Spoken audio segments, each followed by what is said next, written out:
¿Qué tal? ¿Cómo le va? ¿Cómo le va? Qué bueno que está con nosotros. Gracias. Bienvenido a una emisión más de Domingo 7. Me da mucho gusto saludarles. Soy Enrique Lascano y les saludo como siempre, como todos los fines de semana, en nombre de todas mis compañeras y compañeros de este equipo de trabajo de Mequense Noticias. Gracias que nos acompañe. ¿Cómo le fue en la semana?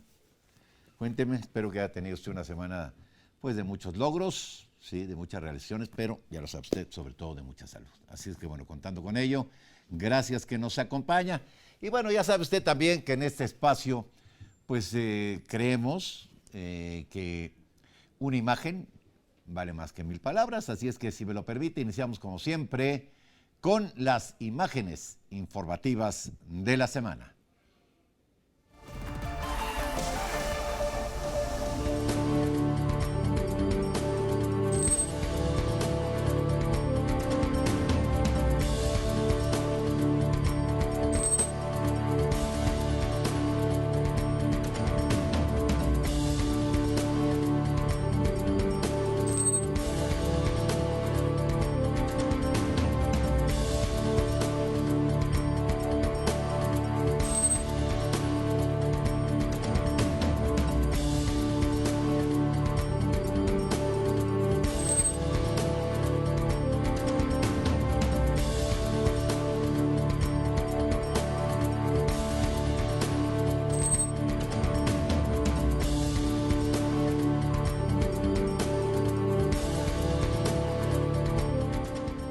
Bueno, pues estos son los temas que iremos analizando a lo largo de esta emisión con un muy destacado periodista, ya luego le voy a informar de quién se trata. 3 son las posibilidades de que usted nos haga llegar, como siempre, sus comentarios. Ahí van a aparecer los correos personal, institucionales, para que pues, nos haga el honor de dirigirnos algún mensaje, sugerencia o, ya sabe usted, sus críticas siempre bienvenidas. ¿Sí? Contamos con ello. ¿Quién nos acompaña hoy aquí en Domingo 7? Vea usted.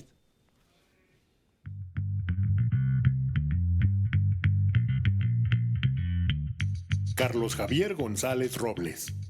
Es abogado egresado de la Escuela Libre de Derecho con maestría en Administración Pública por la Escuela Nacional de Administración de la República Francesa. Ha publicado más de 300 artículos de opinión en medios nacionales e internacionales en materia de análisis político e internacional.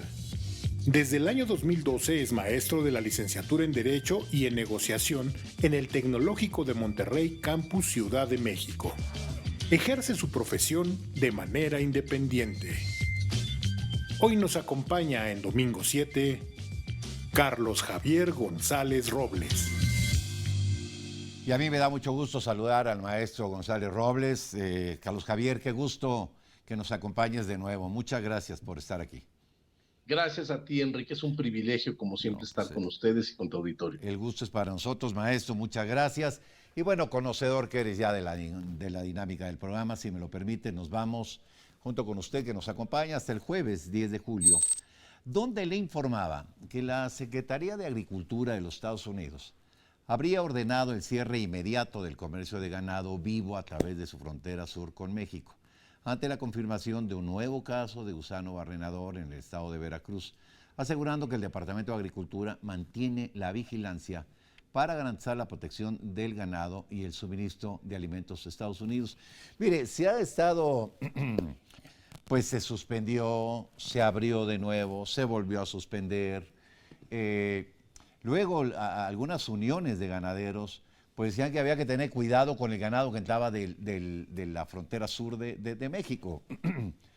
Pero de pronto, perdóneme, parecía, Carlos Javier, ya como exagerado el tema de suspender pues un producto cárnico que allá es muy importante para los consumidores de Estados Unidos y por supuesto pues para los ganaderos de México, ¿no? Pero parecía como parte ya de este asunto de estar viendo, ¿no?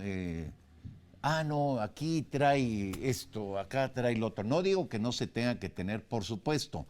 El tema de sanidad animal es un tema muy importante, pero incluso voces expertas en el asunto hablaban ya, pues que ya más bien parecía como estarle buscando al negrito en el arroz, Carlos Javier.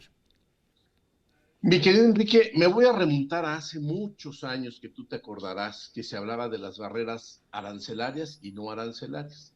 ¿Te acuerdas Claro. que en ocasiones México exportaba mucho atún a Estados Unidos y de la noche a la mañana Exacto. Chile cerraba la frontera que porque tenía delfines? Oye, Luego exportábamos ese embargo duró años años, y luego años. que exportábamos camarón y que también nos cerraban que porque tenía tortugas. Bueno, hasta que se firma el Tratado de Libre Comercio y en teoría pues ahí iban las cosas un poco más estables. Mira, Enrique, yo igual que tú, creo que es muy importante la responsabilidad sanitaria y sobre todo en cuestiones alimenticias.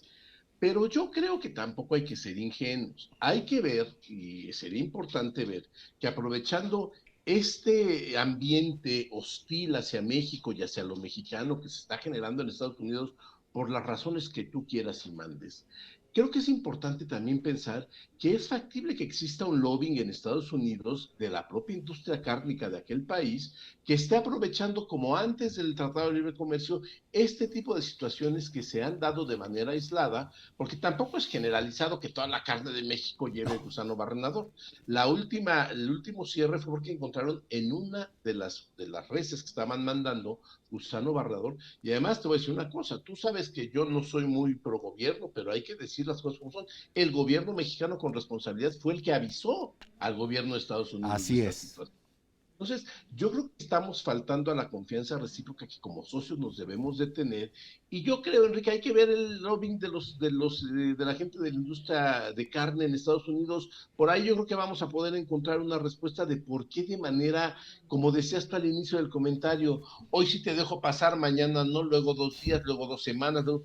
Es un absurdo, porque si los dejas pasar, si no lo dejas pasar, no lo dejas pasar, pero de manera permanente. Entonces, hay que ver, yo sí creo, Enrique, que estamos en una etapa de un muchísimo oportunismo en Estados Unidos derivado de este clima antimexicano que se está dando, pues liderado por el propio presidente de Estados Unidos, que un día sí y otro también habla de cosas que en nuestro país pues no le gustan a la gente en Estados Unidos y que él fomenta, como lo vemos también con las redadas que se están haciendo, que hablaremos después en contra de nuestros connacionales en Estados Unidos, que lo que hacen es ir a trabajar, ir a desarrollar aquel país.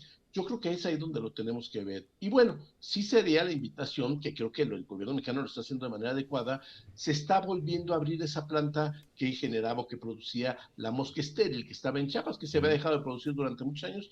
Creo que el gobierno mexicano está tomando las medidas adecuadas y en ese sentido hay que ver qué intereses se están afectando en Estados Unidos y estamos volviendo, Enrique, a esa época de que no podíamos exportar atún porque traía delfines. Nada más que ahora son reses porque traen gusanos. Fíjate esto que dices de la mosca estéril. Se genera, ¿no? Digo, se puede producir, digamos, ¿no? Millones, cientos de millones de moscas para combatir el fenómeno del gusano barrenador. Y la verdad es que dices bien, México ha hecho su parte y lo ha hecho de manera responsable. Y para muestra, pues esta circunstancia que tú mencionabas, México fue el que avisó, ¿sí? Yes. Así es que bueno, me parece que yo me quedaría con esto último que decías antes de ir a un corte, Carlos Javier. Me parece que hay un ánimo eh, contrario, ¿no? No quiero, eh, digamos, pues, alimentar, ¿no?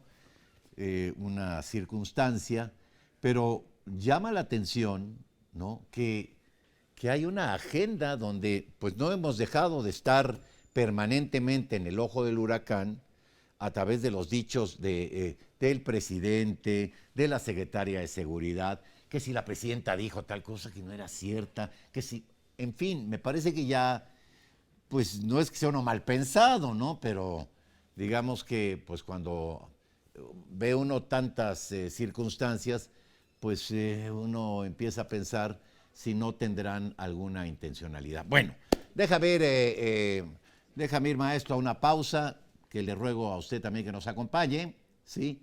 Y regresamos con más aquí en Domingo 7.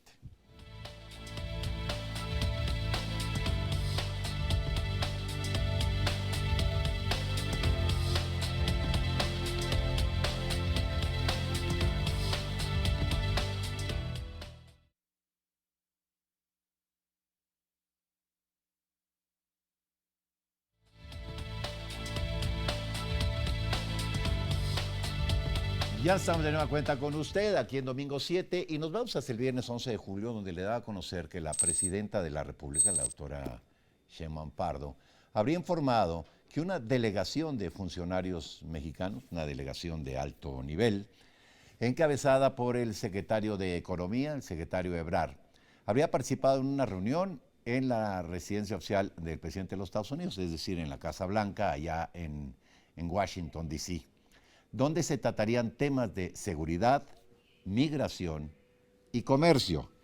Ha estado muy activo el secretario Ebrard, ¿sí? Que es un hombre que, aparte del tema comercial, Carlos Javier, conoce bien pues, los intígules de la política exterior de Estados Unidos, porque fue canciller, hay que recordar, ¿sí? Y tiene experiencia en este tipo de asuntos, ¿no? Y la presidenta pues ha recurrido al secretario de Economía para que encabece esta delegación de alto nivel que tiene que ver con estos tres temas que son pues temas torales, ¿no? Le hablo de seguridad, migración y comercio. Mire, cuando una nación como la nuestra comparte 3.200 y piquito de kilómetros con su vecino, ¿sí? Y este vecino resulta, pues, que es la economía más grande que ha conocido la humanidad, ¿sí? Y que no solamente es económicamente la más poderosa, sino militarmente la más poderosa, con un nivel de influencia en el mundo muy importante, pues se hace necesaria una interlocución muy inteligente, muy bien pensada, ¿sí? Pero también muy firme, Carlos Javier. Sí, y mira, yo en ese sentido celebro la estrategia que se está siguiendo, me parece atinada. ¿Por qué?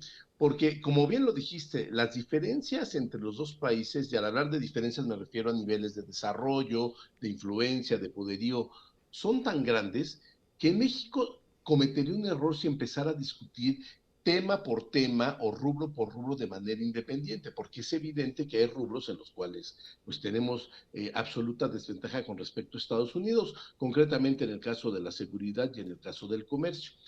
Pero al discutirlo junto con el tema de la migración, creo que México realmente está haciendo una labor de poder ofrecer una moneda de cambio. Es decir, México tiene la posibilidad real de ayudar a Estados Unidos a detener los flujos migratorios, como lo hemos visto que se hizo en el sexenio anterior cuando se pusieron, según decía Donald Trump, 28,000 soldados en la frontera bajo el flujo migratorio. Se sigue haciendo esta misma situación. Entonces, México tiene la posibilidad de apretar por un lado, buscando que le desaprieten por otro y alcanzar de esta manera una relación mucho más coherente en todos los ámbitos de la relación binacional que tenemos. Y yo en este contexto, Enrique, creo que es adecuada la forma en la cual lo está manejando el gobierno, porque contrario a lo que mucha gente quisiera, desearía o pensaría, que el gobierno mexicano debe actuar con estridencia y con patrioterismo y no sé qué, todo eso no sirve para nada. Yo creo que lo mejor es la forma inteligente en la que lo está haciendo el gobierno mexicano,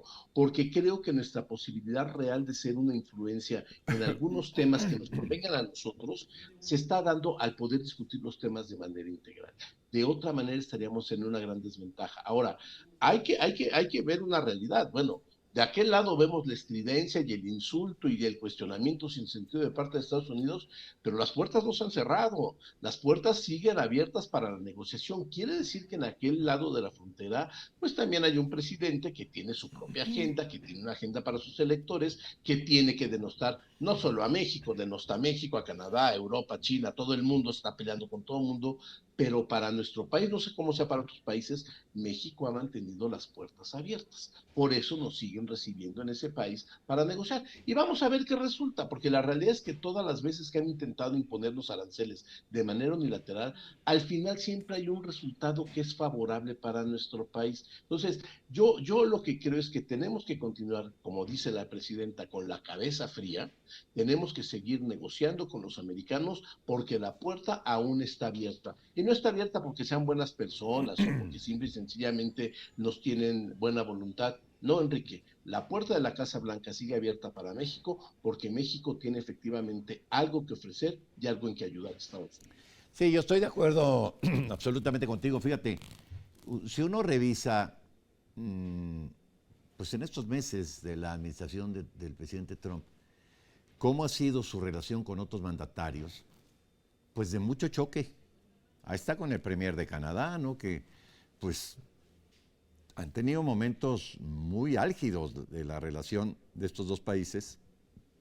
Y la presidenta me parece que ha sido muy mesurada en esto. Ella hablaba, incluso alguna vez bromeó, ¿no?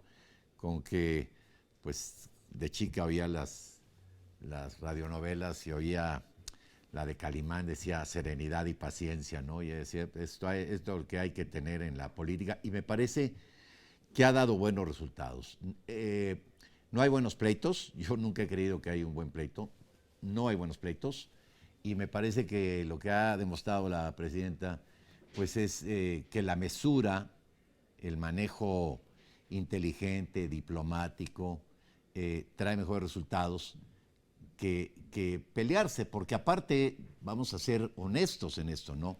No se trata que la dignidad de Estados Unidos valga menos o más que la nuestra. Estamos hablando de un tema comercial y comercialmente hay una asimetría muy grande entre los dos países, Carlos. Sí, bueno, definitivamente. Yo creo que México esto lo ha entendido de manera adecuada. No podemos ponernos con Sansón a las patadas como lo intentó hacer Pepe al inicio del sexenio de la administración de Trump. Y bueno, tardaron 2 días en darle la vuelta y hasta disculpas pidió. No se vale asumirse con esas diatribas que están muy superadas, son decimonónicas. Yo creo que ahorita lo que está haciendo el gobierno de México es lo que se debe de hacer, porque si no, Enrique, podemos salir muy raspados, eso sí, con nuestra dignidad en alto, pero muy raspados desde el punto de vista económico y comercial, y eso no le beneficia absolutamente a nadie. Bueno, lo dijiste muy bien, sí, lo dijiste muy bien. Hay que cuidar las dos cosas, hay que cuidar, por supuesto, la dignidad, la soberanía, pero también hay que cuidar el interés, Claro. ¿sí? Y en esta doble visión de cómo tratar a un gobierno como el actual de Estados Unidos, se requiere esto de lo que está echando mano la presidenta, que es mesura. Bueno, vámonos con más, porque el sábado 12 de julio le informaba que de acuerdo con datos del INEGI, existen 3 razones por las que no leen las infancias y adolescencias, que son, a saber, la falta de acceso a bibliotecas, la ausencia de un ejemplo de personas que lean o la falta de lectura en casa. La lectura no solo tiene un uso recreativo o de alfabetización académica, sino también nos ayuda a nutrir nuestra creatividad. Por lo que es importante integrar el gusto por la lectura. En caso de ser asiduos lectores, compartir estas experiencias positivas. Sí, yo coincido con esto que dice el INEGI. Pero yo quisiera agregar algo más, muy lejos de ser experto en estos temas, pero sí como lector, lector, digamos, no diría que voraz, pero un lector permanente, ¿sí? Lector permanente de toda mi vida.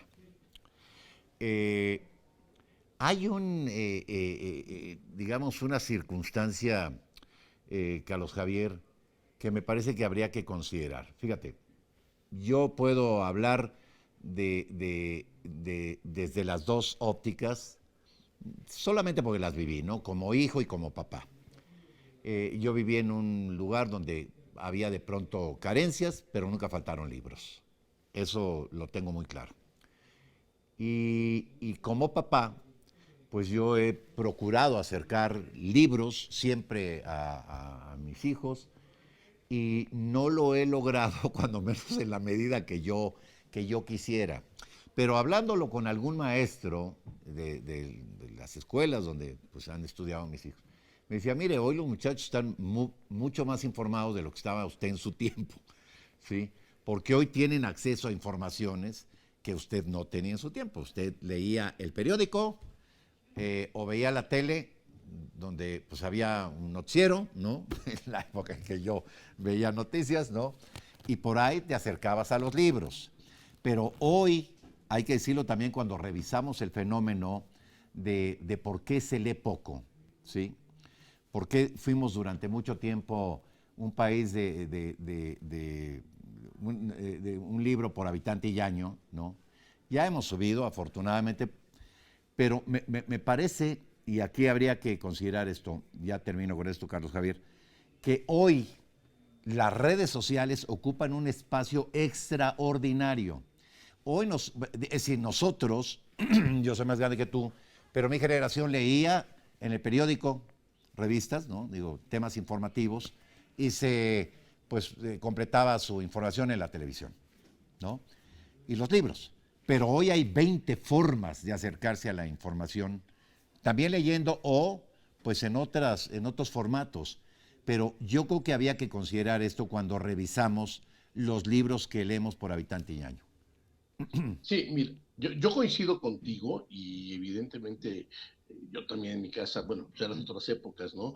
Te acordarás, en aquel entonces en la televisión habían 5 canales de televisión y nada más, ¿eh? No había cablevisión, no había No, y mucho menos el a de las 11:30, streaming, vámonos, se y apagaba. aparecían estos Las colorcitos y barras bueno, y entonces pues, tenías lo que leer, cromáticas. había una cuestión, como dices tú, cultural, de familia y todo esto. A ver, pero Enrique, es cierto que hoy hay mucho más información, pero la calidad de la información que hay tampoco es la más adecuada, porque, a Coincido ver, contigo. tú puedes agarrar un video de TikTok de 30 segundos y tú puedes creer que lo que dice ese señor o ese joven o esa persona que está ahí es verdad o no es verdad.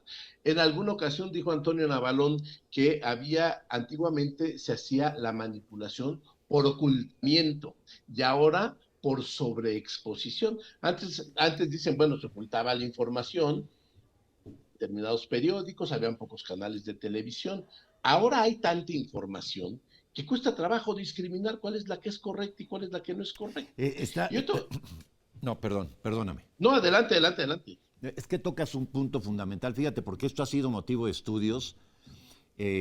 Hablabas de Navalny, yo recordaba a Giovanni Sartori, estas reflexiones que hacía sobre el fenómeno más media, ¿no?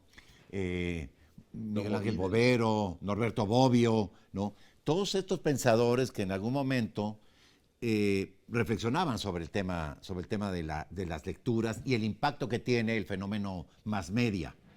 Y es bárbaro, Carlos Javier, es bárbaro, ¿sí? Yo no comparo el placer de leer un libro, ni siquiera con las tablets. A mí me gusta el libro, el olor, doblar la página donde me quedo, recuperar, regresar en la Además, noche. Pero eso, a lo mejor estamos viviendo otros tiempos, ¿eh?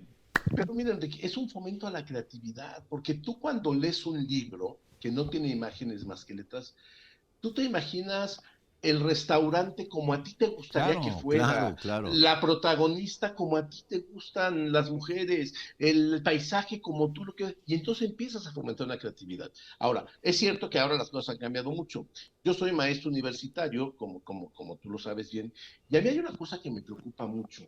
No solamente la falta de lectura, sino sobre todo la falta de capacidad de comprensión lectora. Yo soy maestro de la materia de derecho, en la cual evidentemente tienes que leer, todo es leído.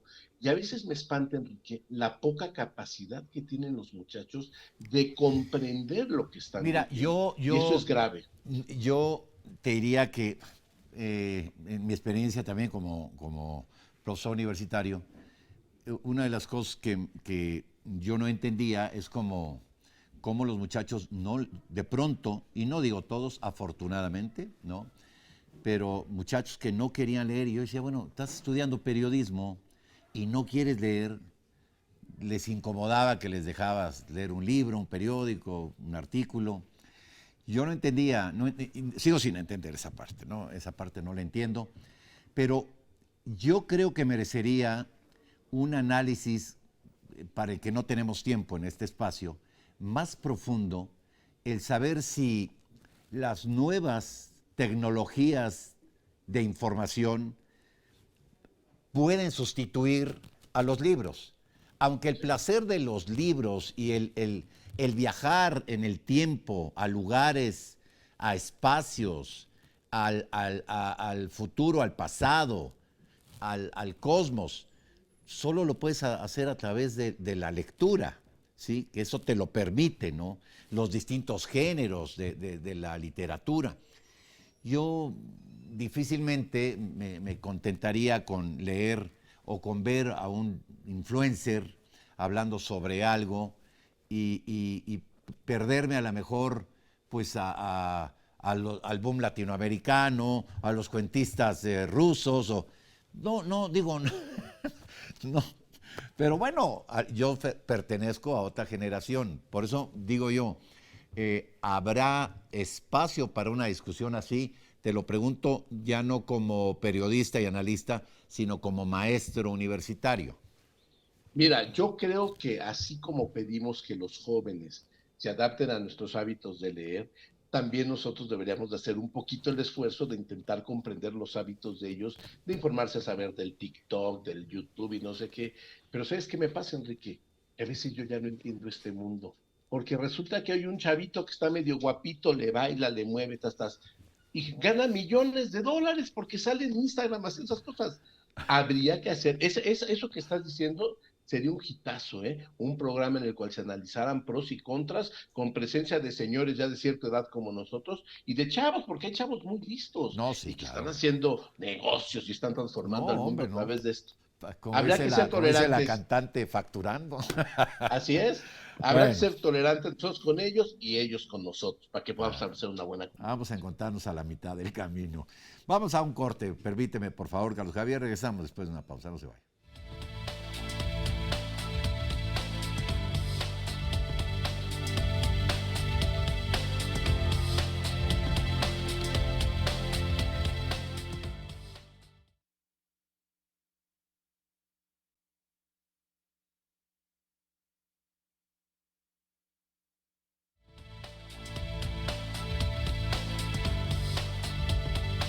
Bueno, ya estamos de nueva cuenta con usted y así llegamos al domingo 13 de julio, donde le he dado a conocer que la Secretaría de Relaciones Exteriores habría dado a conocer la muerte de un connacional en California y en los Estados Unidos. Se trata de Jaime Alanís, trabajador agrícola, 57 años de edad. Falleció 2 días después de un operativo migratorio realizado el 10 de julio en una granja de California. De acuerdo con versiones preliminares, el trabajador habría caído desde lo alto de una estructura mientras intentaba evadir la detención de agentes migratorios. Los familiares pues demandan justicia por la muerte de este hombre, originario de Michoacán, que aseguran era el único sostén de su esposa e hija. Pues todas las muertes así, una muerte pues sin razón, ¿no? Son muy dolorosas, ¿sí? La vida de una persona no tiene precio, ¿sí? Pero cuando una persona muere en estas circunstancias, porque no me va usted a decir que estas personas que ve usted en su pantalla, pues estaban ahí, ¿qué? Conspirando, robando, ¿qué? Jitomates o ¿qué se estaban robando? No, estaban trabajando el campo. Estaban trabajando para California, que es, pues de los estados más ricos de los Estados Unidos, o no sé si el más, porque California solo, si fuera país, sería la cuarta economía del mundo. Dese cuenta de la... Y entonces yo hablaba hace unos días de quién puede negar la participación en la riqueza de California, de la participación de la mano de obra de los mexicanos, de la inteligencia de los mexicanos, de la cultura de los mexicanos, en el campo, en actividades de turismo, donde también California es una potencia, restaurantes, por favor.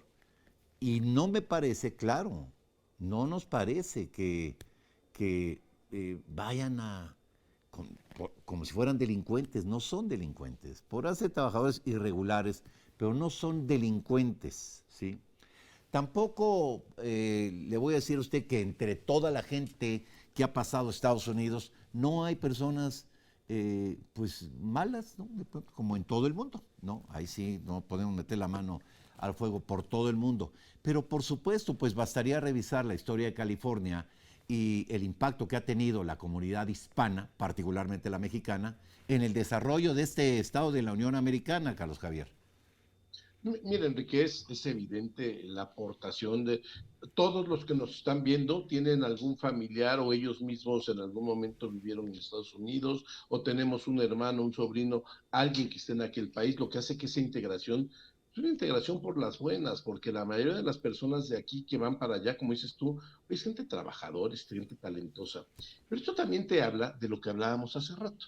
Este clima antimexicano, vean los extremos que ha llegado. A ver, porque seamos honestos, redadas han habido siempre. Es cierto que California tenía un estatus especial por ser un estado santuario, no sé qué, no sé cuánto, pero mucho de lo que se especula, Enrique, es que este tipo de conductas, porque como lo decías bien, este señor Alanis, él no murió porque lo hayan matado, ni mucho menos, él murió porque se sube a una estructura para esconderse de una redada que cada día son más agresivas, cada día son más intimidantes, entonces la gente tiene que buscar cómo esconderse porque efectivamente los están tratando como si fueran delincuentes.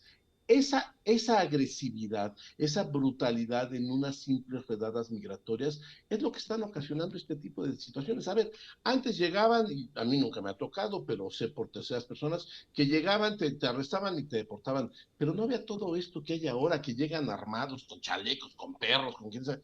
Oye, Enrique, claro que tiene culpa el discurso de Estados Unidos en que este pobre hombre, que como dijiste muy bien, era el sustento de su familia, trabajaba en una granja, me parece que de cannabis, que en California es un lugar donde está legalizado, haya tenido que morir simple y sencillamente por el terror que les están infundiendo en estas situaciones. Yo tengo familia en Estados Unidos que luego me dicen, oye, es que hay veces que los empleados no llegan a trabajar durante una semana porque les da terror salir a la calle y que los vayan a agarrar a los trabajadores mexicanos principalmente, pero en general latinos, ¿no? Y latinos es no por el apellido. Latino es el que se ve morenito, un poquito con la ascendencia latina. Ese es Sí, tras del que porque va.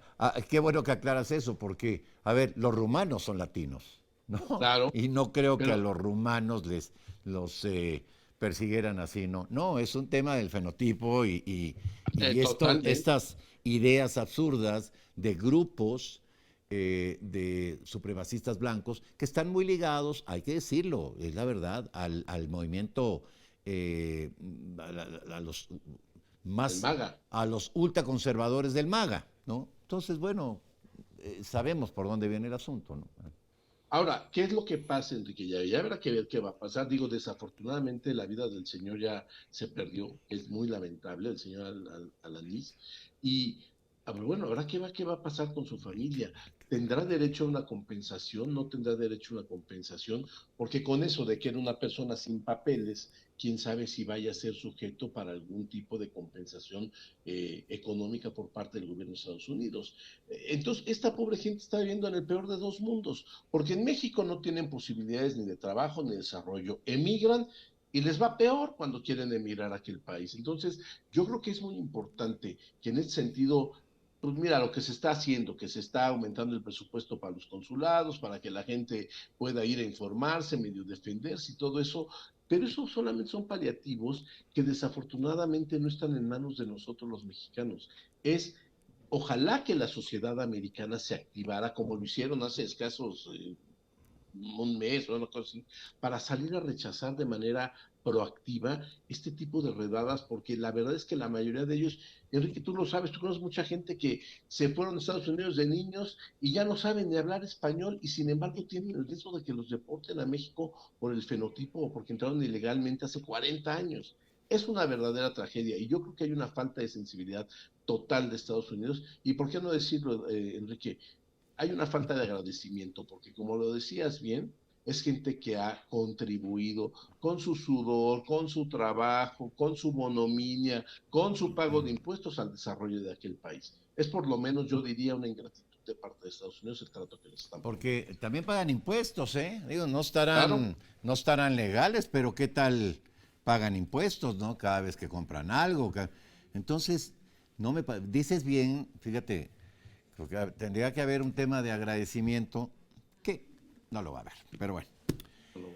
Déjeme ir hasta el lunes 14 de julio, donde le va a conocer que el ciclista Isaac del Toro se habría coronado campeón de la Tour de Austria 2025. El mexicano habría llegado en la posición 19 de la etapa final, pero había mantenido una ventaja de 29 segundos que le habían asegurado el triunfo, porque mire, el ciclismo es muy particular, es un deporte muy interesante. Por ejemplo, la Tour de Francia o la Vuelta a España o esta, ¿no? Son por etapas. No se trata, usted puede a lo mejor no ganar una sola etapa, pero ganar la vuelta, ¿no? Porque cada etapa va sumando puntos y entonces pues a lo mejor en una llega en segundo, en otra en tercero, y no siempre el que gana pues llega en primero. Es decir, se puede ganar la competencia sin haber llegado en primer lugar nunca, ¿no? Ahora llegó en el lugar 19 y ganó en la última etapa. Este muchacho jovencito, que en el Giro de Italia estuvo a punto también de ganar, ¿no? Le faltó una etapa, pero es un fenómeno, ¿no? Mire, aquí en México hay muy buenos ciclistas, ha habido muy buenos ciclistas, digamos, ahí está Josie Mats, por ejemplo, en las mujeres, la Popis Muñiz, que fue muy famosa, ¿no? Que era una ciclista muy guapa, y pues ha habido muchos, y me parece que este muchacho, pues es, oye, 21 años, hombre, y ya ganando esos niveles. Y mire, la verdad es que generalmente en este espacio analizamos temas de política y tal, pero mire, creo también que, como decía hace rato el maestro Carlos Javier González, hablando de reconocer, creo que tenemos también que reconocernos los mexicanos, ¿sí? Y darnos también el lugar que van mereciendo, pues, muchachos como este, ¿sí? Que, pues, triunfan en niveles bárbaros de competitividad, Carlos Javier, ¿no? Que están ganando en las pruebas más difíciles del mundo, ¿sí? Como lo hizo este joven ese día, que hubo varios, ganó el Pato, este corredor de Indy, ganó otro muchacho un mundial de arco, en fin, la verdad es que, y otra corredora, no me acuerdo en España, bueno, pero fue un domingo redondo para el deporte. Quisimos destacar lo de este muchacho, pero qué bueno que haya estos ejemplos de la juventud mexicana echada para adelante, Carlos Javier. Mira, yo estoy de acuerdo contigo. A mí me tocó estar en Francia cuando el predecesor de este muchacho del Toro, que se llamaba Arroyo, Manuel Arroyo, Miguel Arroyo, no sé cómo se llamaba, el famoso halcón de Guamantla, A Miguel iba a Arroyo, ganar, ¿no? Sí, Miguel Arroyo, si mal que no iba recuerdo. haciendo, que ganaba etapas en la Tour de Francia, y bueno, yo emocionadísimo. Y creo que él fue un muy buen ciclista también, que bueno, ya tiene sus años, entonces ya se ha de haber retirado. Pero lo que dices es cierto, Enrique. Yo creo que a veces los mexicanos nos cuesta tanto trabajo reconocerlo. Yo digo, ¿por qué no podemos hacer una política de Estado en la... ¿Qué pasa? Tú sales de México y lo que la gente sabe de México en el extranjero es del Chapo, del túnel, del Mayo, del ta. Ya no es como antes te hablaban, tú eres de México, el país de Octavio Paz, de Carlos Fuentes, de Frida Kahlo, de Hugo Sánchez, de cuestiones positivas. Yo siento que como país, como Estado, independientemente de quién gobierne, de la afiliación, tendríamos que tener una política de Estado para hacer que más mexicanos fueran los número uno en lo que hacen. Oye, tú ve, por ejemplo, Colombia, cómo lo hizo en algún momento dado. Yo no sé si la carrera de Shakira la impulsó el gobierno de Colombia, pero ve dónde están ahora y dónde están los colombianos en términos artísticos y todo eso. Hicieron también un gran corredor de Fórmula 1 que se llama Juan Pablo Montoya, estaba Fernando Botero. Hubo un esfuerzo de Estado para que se olvidara que los colombianos todos eran narcotraficantes como este, que se me fue su nombre, el famosísimo. Pablo Escobar Gaviria. Exacto. Pablo Entonces, Emilio Escobar Gaviria. dejó de hablar de Pablo Escobar y empezaron a hablar de los colombianos triunfadores. México tiene esa capacidad, Enrique, lo tendríamos que hacer. Tenemos cineastas, tenemos escritores, tenemos artistas, tenemos Todo. deportistas, tenemos todo. Nos falta, fíjate, qué lástima que como país nos cueste tanto trabajo ponernos de acuerdo. Si pudiéramos ponernos de acuerdo todos, los rojos, los verdes, los morados, los azules, los guindas, todos, para impulsar una política en este sentido. Es decir, oye, a mí no me importa que con un esfuerzo del Estado se reconozca que Enrique Lascano es el mejor periodista del universo. Qué orgullo que digan que es un mexicano. Pero Enrique, nos la pasamos peleándonos entre nosotros. Yo he leído de este muchacho muchos comentarios que se hicieron en Twitter de que, claro, se tuvo que ir a otro país, porque aquí, demeritando lo que ha hecho, vete a saber de quién es hijo. Mira, efectivamente, dices muy bien, tenemos que aprender a reconocernos entre nosotros, ¿sí?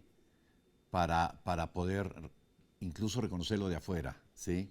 Pero tiene que ser un proceso en el que de adentro hacia afuera. Y yo ahí coincido absolutamente contigo. Bueno, déjame ir un corte y regresamos con los 2 días que nos faltan por analizar, Carlos Javier. Volvemos.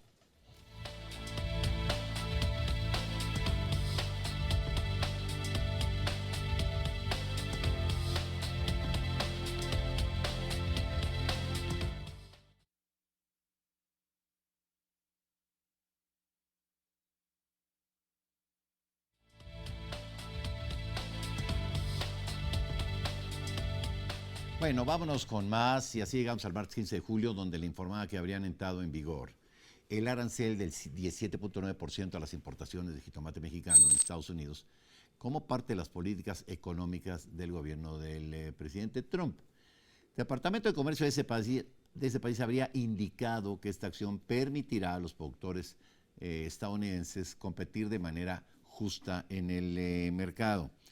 Hay el tema del jitomate y el tema del acero y el tema del aluminio. Ya lo hablábamos hace un rato con Carlos Javier González. Este es un problema que va a requerir, ¿sí? De negociaciones.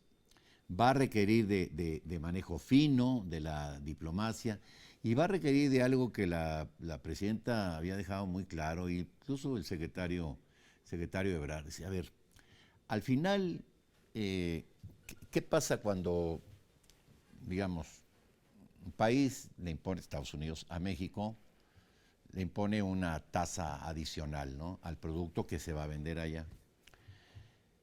Pues, ¿qué va a suceder? Pues que el empresario mexicano, el agricultor o quien vende el producto, pues lo va a vender más caro.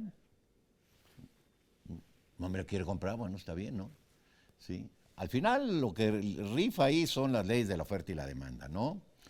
Y en la ley de la oferta y la demanda se guardan de pronto producto para buscar una estrategia, ¿no? Hay prácticas ahí que no son muy bien vistas, ¿no? Y que incluso hablaban en Estados Unidos de precios dompeados. En esto, pues también las autoridades mexicanas han estado muy atentas a que sea un precio competitivo, ¿no? No un precio dompeado. Por supuesto que en Estados Unidos, en el momento que compren el jitomate y el bolsillo del consumidor en Estados Unidos resienta ese aumento, pues perdón, pero el perjudicado va a ser el bolsillo del consumidor en Estados Unidos. Esto ha tratado el gobierno de México de explicárselos de forma muy clara, que aparte para que alguien como yo que no entiende mayor cosa de economía lo entienda, pues estaría muy claro que lo entendieran allá, pero entonces no sé, Carlos Javier, si también obedezca a una serie de presiones de cara a la revisión del TEMEC y entonces ir apretando botones que en la lógica quizá de nuestros vecinos pudieran debilitar una posición y llegar más debilitados a una negociación. No sé también si por ahí, porque bueno, cuando no es el jitomate, es el gusano barrenador, y si no es el gusano barrenador, es el tal, y antes eran los trailers que entraban, y antes el atún. Bueno, tampoco se trata de violentar normas sanitarias, pero a ver, pues el jitomate tiene un precio competitivo. Digo, no es que lo vendan dompeado para vender más, Carlos Javier.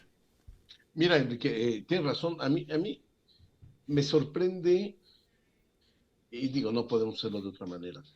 Seguimos negociando o estamos teniendo esperanzas en un tratado de libre comercio que en la vida práctica ya no existe.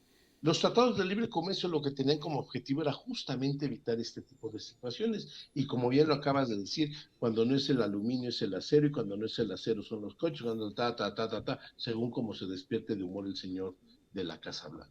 Ahora, sí, efectivamente, los que van a terminar pagando el sobreprecio pues van a ser los consumidores americanos. Tal vez nuestros productos pierdan competitividad.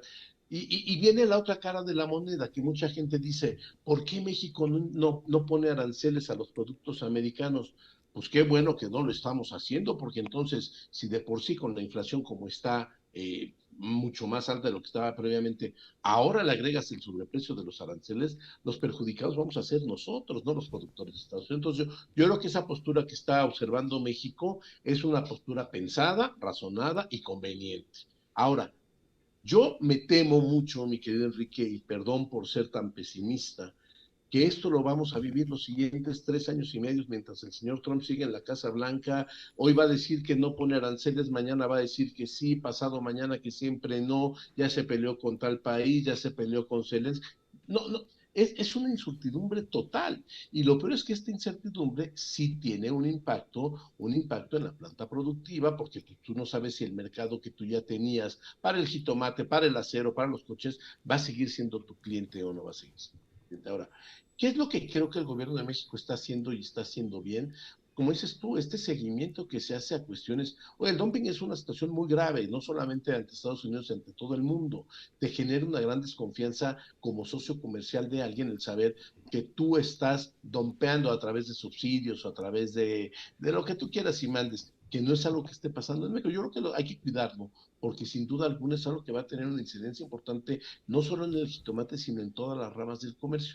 ¿Qué es lo que creo que va a pasar en el corto plazo? No lo sé, Enrique. De veras, me siento en un momento en el cual el análisis prospectivo, al cual normalmente, pues tú sabes que allí en la academia hacemos ese tipo de Sí, claro. cosas, no, ya no le encuentro mucho sentido, porque además es de la nada, de absolutamente de la nada, cambian de producto, cambian de arancel, ahora van contra un país, ahora van contra otro país. Lo que sí creo que es importante que nosotros como país tengamos claro es que debemos, ahora sí, de verdad, diversificar nuestros mercados. Dependemos excesivamente de Estados Unidos por razones naturales, porque los tenemos aquí a tiro de piedra. Pero la verdad es que, fíjate, tenemos 22 o 24 tratados de libre comercio y solamente aprovechamos el que tenemos con Estados Unidos. Creo que también hay un poco de pereza de parte del empresariado mexicano, o conveniencia, no sé cómo llamarlo, que quieren hacer las exportaciones al lugar que es más seguro, más cercano, y tiene una lógica de mercado. Pero cuando ves que la lógica de mercado es avasallada por la lógica política interior del otro país de Estados Unidos, pues creo que es momento de buscar otros derroteros, mi querido Enrique, porque la verdad es que en este sentido de los aranceles y la relación comercial con Estados Unidos, hoy me voy a permitir expresar que soy muy pesimista sobre este tema. Pues vamos con la última nota a analizar de este día. Así llegamos al miércoles 16 de julio, donde le daba a conocer que mediante una jornada de votación por parte de estudiantes, no solamente de estudiantes, sino de docentes y administrativos de la Universidad Autónoma del Estado de México, habrían elegido a la primera rectora para el periodo ordinario 2025-2029. Se trata de Patricia Zarza Delgado, licenciada en Diseño Industrial, maestra en Desarrollo y Creación del Producto por la Universidad de Cataluña, maestra en Ciencias del Diseño por la Universidad de Arizona y doctora en Ciencias Sociales por el Colegio Mexiquense. Ese día fue para las impugnaciones y al otro día, es decir, el 17, tomó protesta la nueva rectora. A mí me da mucho gusto, es la segunda universidad pública más importante del país, solo después de la UNAM. Esa es la importancia de la UAMEX, una institución de excelencia académica, y pues me da mucho gusto pues que de nuevo llegue una mujer a un cargo de esta enorme responsabilidad porque fíjate tú,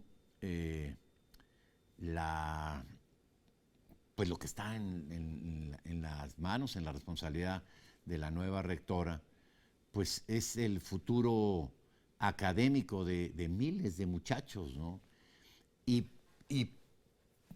por consiguiente, pues de millones en la entidad, porque una universidad nutre de profesionistas, de técnicos, de hombres y mujeres pensantes que salen con la inquietud intelectual a crear, a trabajar, a buscar fórmulas nuevas, ¿no? Ese es, y en la universalidad del pensamiento, por eso se llaman universidades.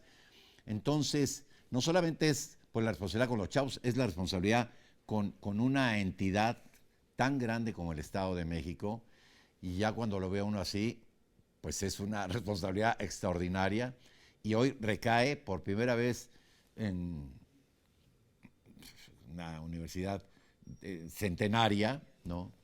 En una mujer, y eso a mí me da mucho gusto, Carlos Javier. Fíjate que confirma algo que sabemos, Enrique, y que a mí me llena de orgullo, de buenos sentimientos. Efectivamente, en México estamos en tiempos de mujeres, ¿eh? Y no, no es de dientes para afuera. Lo estamos viendo, los grandes liderazgos, los grandes responsabilidades en este país están en manos de mujeres. O sea, no es un discurso, eso es una realidad. Y esta situación de la rectora de la Universidad de Estado de México, creo que al final en la competencia eran únicamente mujeres las que estaban como Solamente candidatas. mujeres. Y eso habla también muy bien de cómo nuestras mujeres están incorporándose ya de pleno derecho, ahora sí, a todas las actividades del país. ¿Qué es lo que pasa? Yo fíjate que hace muchos años di clases en la Universidad del Estado de México, allá en la ciudad universitaria, en Toluca. Ya lo que me daba mucho gusto y al mismo tiempo sentía mucho compromiso, como tú decías, que llegan muchos muchachos de los municipios de la zona metropolitana del Valle de Toluca, pero también de municipios muy alejados del estado, que son esos muchachos que se levantan a las 4 de la mañana y toman un camión y toman otro y tas, porque quieren progresar, porque quieren ser instruidos. Y eso a mí me daba tanto gusto cuando los veía. Y me da mucho gusto que la Universidad del Estado, que como dices tú, tiene un reconocimiento importantísimo como una de las mejores universidades del país, esté caminando en la dirección correcta. De veras, yo lo celebro, me emociona mucho ver que, miren, que tenemos tantos problemas como país, qué bueno que le estemos dando cauce a los problemas, de atender a las generaciones que vienen detrás de nosotros, a estos muchachos, porque además ellos ya van a crecer con el chip de que, oye, es totalmente normal que haya una gobernadora, que haya una presidenta, que haya una rectora, que haya... Ya lo ven como algo normal.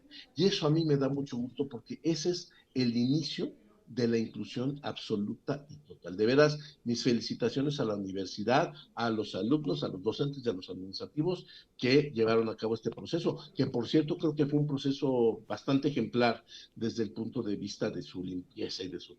Entonces, enhorabuena para la Universidad del Estado. Que yo te voy a decir una cosa, Enrique, yo soy naucalpense de origen, ya que yo al Estado de México le tengo mucho cariño y para mí es mi tierra.